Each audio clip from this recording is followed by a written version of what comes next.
Hello, જય ખુડિયાર બધાને. આજે હું સીતાફળની રેસીપી બનાવવાની છું. તમે ગેસ કરી શકો છો કે કઈ રેસીપી બનાવીશ. એના માટે મેં સીતાફળનો બધો પલ્પ લઈ લીધો છે.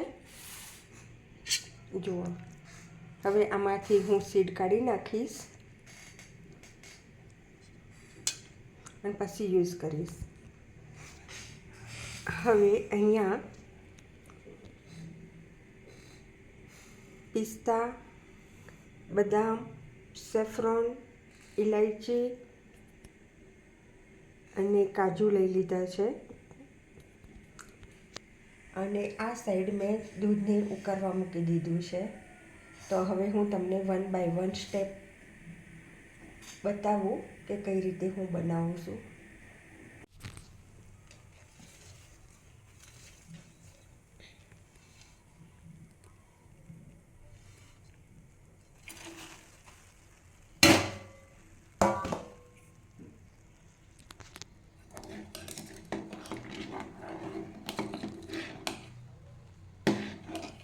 આમાં બધા મેં ડ્રાયફ્રૂટ દૂધમાં નાખી દીધા છે. હું ઓલવેઝ ઇઝી રેસીપી બતાવવા ટ્રાય કરું છું.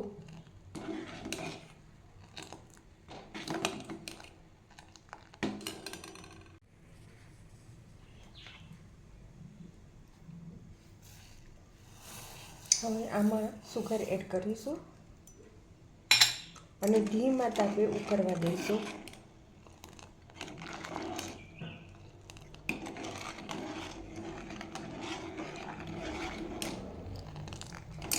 સુગરનું પ્રમાણ તમારા ટેસ્ટ પ્રમાણે વધારે કે ઓછું કરી શકો છો.